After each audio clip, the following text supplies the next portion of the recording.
Patrick, bonjour. Bonjour Vincent. Est-ce que la crise qu'on est en train de vivre avec cette épidémie, cette pandémie de coronavirus, ne va pas aboutir tout simplement à la démondialisation? Alors, on a déjà une démondialisation, il faut être un peu précis. Qu'est-ce qu'on appelle démondialisation? On peut le présenter d'un point de vue de la macroéconomie d'abord, c'est que la relation traditionnelle entre la Chine et les États-Unis, qui s'était installée dans les années 90, est en train de disparaître et même a disparu. C'était quoi cette relation? Les Américains avaient un déficit extérieur vis-à-vis de la Chine qui venait de ce qui consommait énormément de produits chinois, et ce déficit était refinancé par la Chine qui achetait des titres du Trésor des États-Unis. Les économistes avaient appelé ça Bretton Woods 2. Et c'était un accord extrêmement efficace en réalité entre la Chine et les États-Unis, où les Chinois pouvaient produire plus et les Américains pouvaient consommer plus. On avait une sorte de moteur hybride. Voilà. Les Américains consomment, les Chinois produisent. Et les Chinois refinançaient la consommation des Américains. Ce modèle disparaît à partir de 2013 complètement. La Chine vend des titres du Trésor des États-Unis et n'en achète plus. Et assez curieusement d'ailleurs, la Chine est remplacée dans ce rôle par l'Europe, puisqu'aujourd'hui, cette même relation bilatérale, elle est plutôt entre les États-Unis et l'Europe. Les États-Unis ont un déficit extérieur vis-à-vis de l'Europe, et l'Europe le refinance en achetant des titres du Trésor des États-Unis. Il restera expliqué à Donald Trump que cet accord est favorable et que le déficit américain vis-à-vis de l'Europe, c'est une bonne nouvelle pour les États-Unis. Un, parce qu'il se finance très facilement, et deux, parce qu'il permet aux États-Unis de consommer davantage. Mais ça, Donald Trump ne l'a pas compris. Mais du point de vue de la Chine, la rupture, c'est vraiment 2013-2014. Et depuis cette date, l'économie chinoise part sur une trajectoire totalement différente, où ça devient une économie beaucoup plus fermée. Quand vous regardez la part des exportations dans le PIB, on est aujourd'hui à 18% en Chine. En France, c'est 30% par exemple. C'est une économie où l'industrie est en stagnation. Ce qui fait la croissance, c'est les services, qui croissent de 6 à 7. Alors, je ne parle pas du coronavirus, de 6, 7, même 8% par an. Et c'est une économie qui devient vraiment de moins en moins dépendante du commerce mondial et de plus en plus dépendante de sa demande intérieure. Mais la crise qu'on vient de connaître, tout de même, accélère la prise de conscience. Et puis, elle souligne la fragilité de la chaîne d'approvisionnement. Oui, bien sûr. Alors, déjà, donc, depuis 2013, ce qu'on voyait, c'était ce qu'on appelle le retour à des chaînes de valeur régionales. Ça se voit, par exemple, quand vous regardez les investissements directs d'entreprises en Chine. Le pic, c'est 2014. On était au-dessus de 400 milliards de dollars. Et aujourd'hui, on oscille entre 100 et 150, suivant les trimestres. On est quand même à 3 ou 4 fois moins d'investissements en Chine. Mais cette décroissance pourrait s'accélérer. Oui. Et puis, regardez le poids des importations de l'OCDE depuis les pays émergents. Il n'a pas monté depuis 2007. Donc, on n'est plus du tout... On globalise plus l'économie mondiale. Et alors, pourquoi? Parce que vous le disiez, tout le monde le dit, mais les entreprises concernées le disent. Les chaînes de valeur mondiales, elles sont devenues pas très avantageuses du point de vue économique. Produire en Chine, c'est plus cher que de produire en Europe centrale. Alors pourquoi aller en Chine? Deux, c'est dangereux et compliqué et risqué. On le voit là, on l'a vu avec Fukushima au Japon. Et trois, les pays poussent de plus en plus pour une production locale. Si vous voulez vendre un avion aux Indiens, je donne toujours cet exemple, il faut le fabriquer assez largement en Inde. Et si vous voulez vendre une voiture à un Chinois, il faut la fabriquer en Chine. Donc je pense qu'on va vers une organisation régionale du commerce.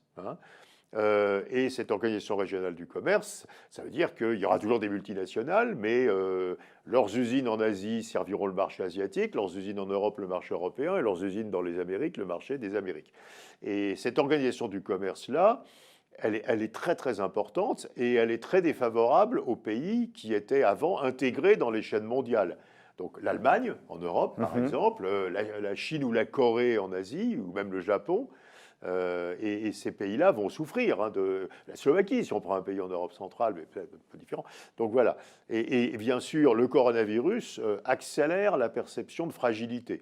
On fait une voiture en moyenne à des pièces qui viennent de 40 pays. Donc s'il y a un pays qui est défaillant, vous ne faites pas la voiture alors que vous avez 39%, 39 pays qui ont produit.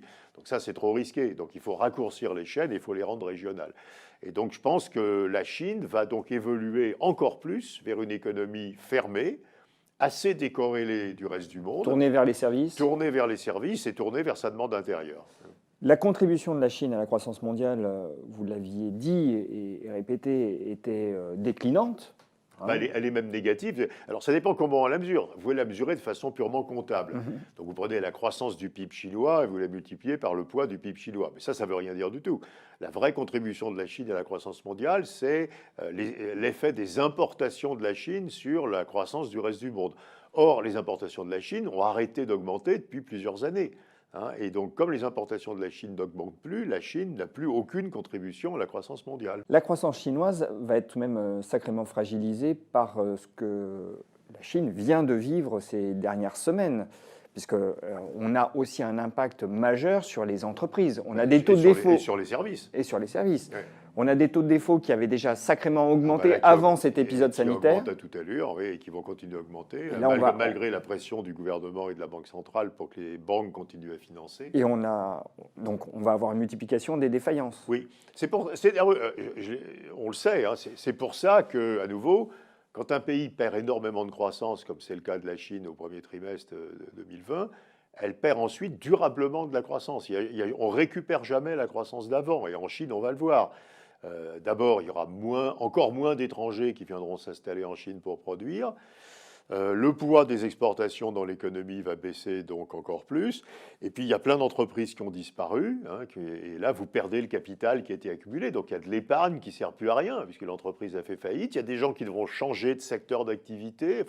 Et donc, on s'attend à On savait que la croissance de la Chine allait ralentir, pour une raison d'ailleurs assez bête au départ, qui est le vieillissement démographique. La population en âge de travailler diminue en Chine aujourd'hui, elle va diminuer de plus en plus. Mais on va avoir une accélération de la convergence vers une croissance plus faible. Dans 5 ans, je pense que la Chine aura un taux de croissance qui sera entre 3 et 4%. Mais on va y aller plus vite que ce qu'on pensait. Pour les investisseurs, finalement, quelle conclusion tirer de ce changement structurel majeur ? Alors, prenons le point de départ qui est la régionalisation de la production. Donc, on produit, alors pas sur une base nationale, bien sûr, on produit sur une base régionale auprès de l'acheteur des biens. Ceci veut dire que les multinationales globales, ça change leur organisation, mais ça ne change pas leur perspective. Mais si vous êtes une entreprise régionale, votre perspective devient la croissance de la région. Et ça, c'est très mauvais pour l'Europe. Puisque, évidemment, quand vous prenez les grands continents, l'Asie a une perspective de croissance à 4% à long terme, les Amériques peut-être 2,5 ou 3, et l'Europe 1. Donc, si vous êtes une entreprise strictement européenne, votre perspective de développement, elle est infiniment plus faible que si vous êtes une entreprise asiatique ou américaine. Et donc, c'est pas bon en termes aussi d'affectation du capital. Si je dois investir dans le monde, je vais évidemment, dans une logique régionale, j'investis dans les régions où la perspective de croissance est la plus forte. Donc cette re-régionalisation de la production, elle est très mauvaise pour l'Europe en réalité. Et c'est assez bizarre parce que souvent on le présente à l'envers. Il y a des gens qui disent c'est formidable, on va relocaliser en Europe. Bah oui, peut-être un peu, mais surtout on va arrêter de produire en Europe pour vendre dans les autres régions du monde, si on va très loin dans le mouvement de régionalisation. Et donc on investira en Europe que pour le marché européen, qui est un marché à peine en croissance. Donc honnêtement, c'est l'Europe la grande perdante de cette évolution. Patrick, merci. Merci Vincent.